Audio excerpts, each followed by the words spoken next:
90 రోజుల కోర్సు పూర్తి చేస్తే చాలు 100% ప్లేస్మెంట్ సపోర్ట్ తో సాఫ్ట్వేర్ జాబ్ మీ సొంతం. వెంటనే కోడ్ జ్ఞాన్ డెస్టినేషన్ ని సంప్రదించండి. హాయ్ హలో నమస్తే, welcome back to Suman TV. ప్రస్తుతం మనతో పాటు ఉన్నారు సీనియర్ పోలీస్ ఆఫీసర్ రెడ్డన్న గారు. సార్తో మాట్లాడదాం. నమస్తే సార్. నమస్కారం అండి.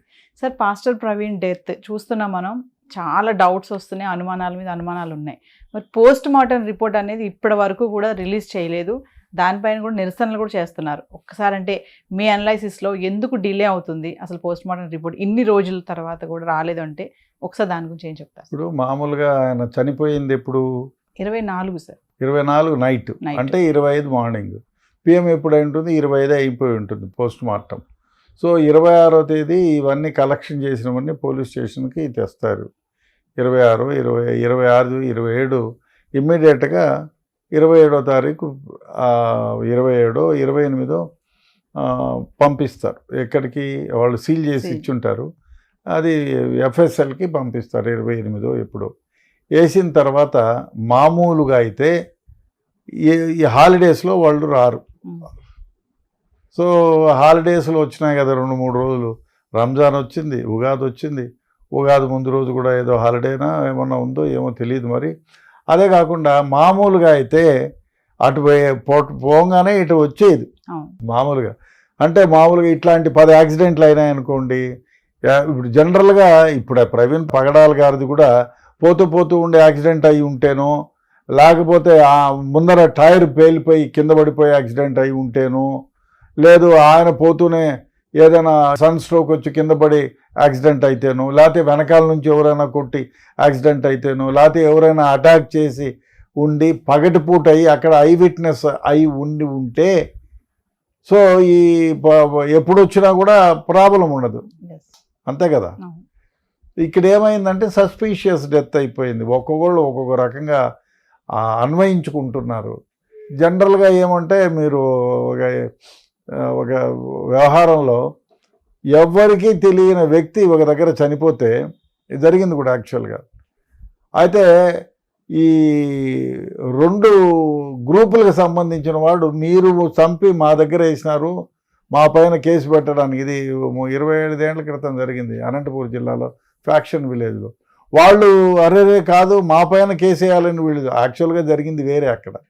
సో కాబట్టి ఈ విధమైన దాంట్లో కొంచెం మామూలుగా ఒక యాక్సిడెంట్ అయింది అనుకోండి ఈ టైంలోనే, దానికంటే ముందు 10 యాక్సిడెంట్ల కేసులు వాళ్ళు ఎఫ్ఎస్ఎల్ రిపోర్ట్ ఇవ్వాలి కదా. సీరియల్గా ఇస్తారు. మీరు పంపించగానే ఇవ్వరు. మర్డర్ కేసులో కూడా విసిరాలు ఉంటాయి, సీరియల్గా పెడతారు. సీరియల్గా పెట్టి సీరియల్గా ఎగ్జామిన్ చేస్తారు. Unless there is a pressure.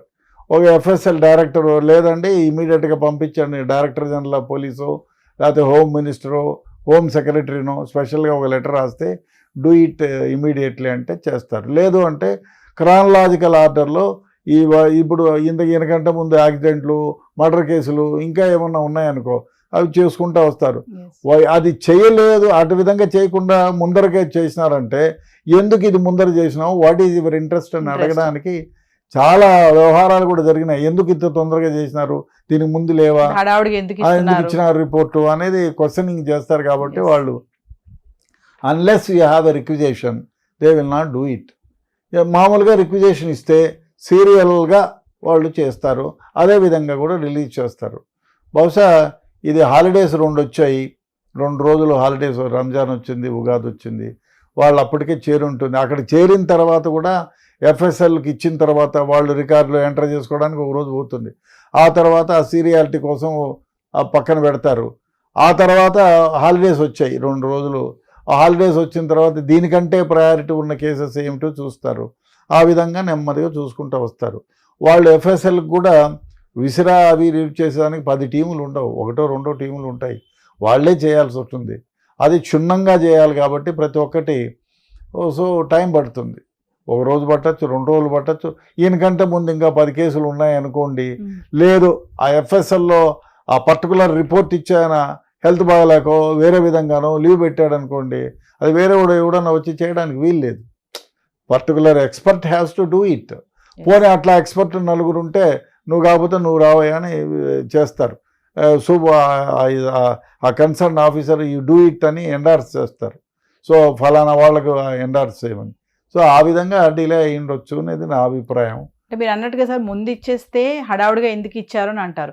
మరి ఇన్ని రోజులు అవుతుంది కదా, ఇన్ని రోజులు అయినా కూడా రాలేదు అంటే కూడా చాలా డౌట్స్ వస్తున్నాయి. ఏమైనా మార్పులు చేర్పులు జరిగాయి అంటే తెలుసుకోవాలి. ప్రజలకి తెలియాల్సిన విషయం ఏమంటే జనరల్గా ఎఫ్ఎస్ఎల్లో ఇప్పుడు బాంబుల శివారెడ్డి మర్డర్ కేసులో కూడా మనకు ఇట్ వాజ్ టేకన్ 2 months ఎంతో అయింది. మొత్తం విసిరా అంతా 2 months దగ్గర అయితే మనకు ముందు టెంటేటివ్గా స్మాల్ రిపోర్ట్ ఒకటి ఇస్తారు, పిఎం రిపోర్ట్, తర్వాత ఫుల్ రిపోర్ట్ ఇస్తారు.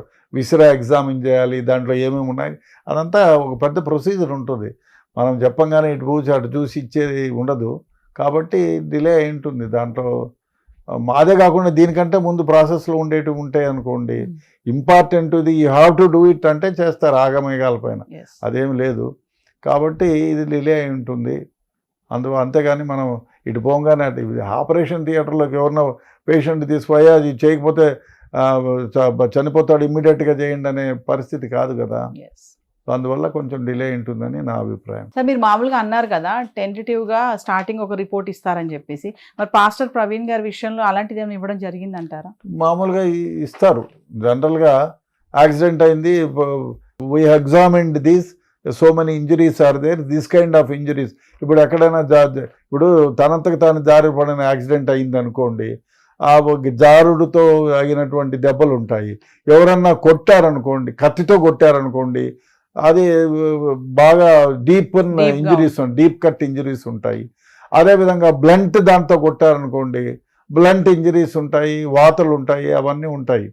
అదేవిధంగా వెహికల్తో కొట్టించింది అనుకోండి, సో ఆ మార్క్స్ ఉంటాయి, వెహికల్ పెయింట్ ఉంటుంది, అవన్నీ ఉంటాయి. ఒకవేళ కర్రతో కొట్టారనుకోండి, ఆ కర్ర ఉంటుంది, ఆ కర్ర ఎటువైపు నుంచి కొట్టింది, అవన్నీ ఉంటాయి.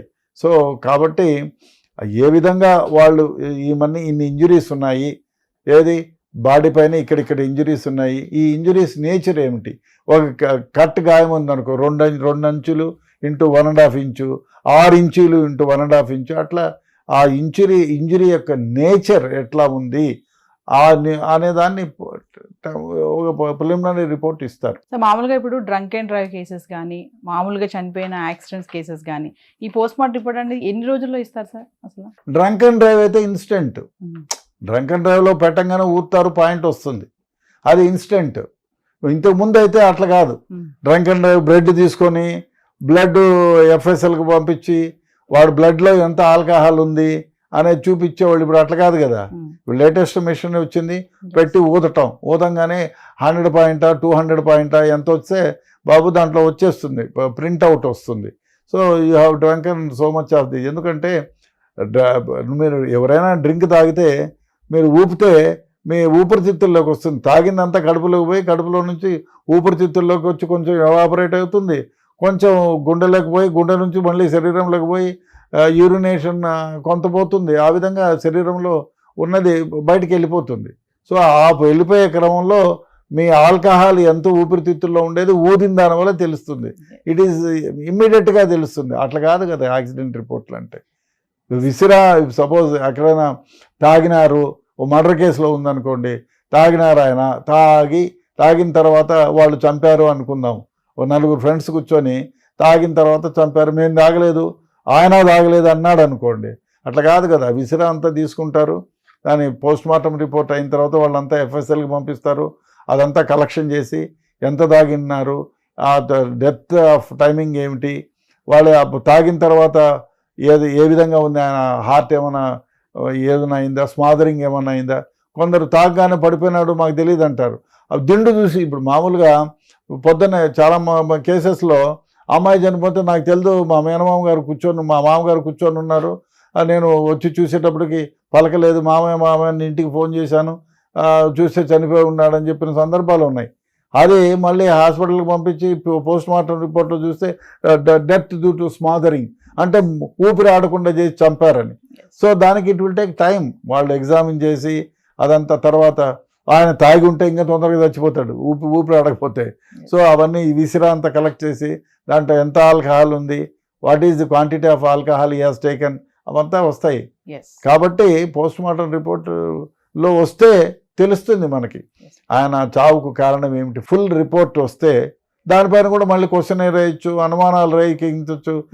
ఇవన్నీ ఉన్నాయి, ఎందుకు జరిగింది ఈ విధంగానే అడగచ్చు దానిపైన కూడా. ఇప్పుడు మామూలుగా ఒకవేళ మర్డరే జరిగింది అనుకోండి, మర్డర్ అయితే అయ్యా ఈ విధంగా ఇన్ని ఇంజురీస్ ఉన్నాయి, మీరేమో ఇట్లున్నది, మరి వాట్ ఇస్ దిస్ అని డాక్టర్ని క్వశ్చన్ చేస్తాడు.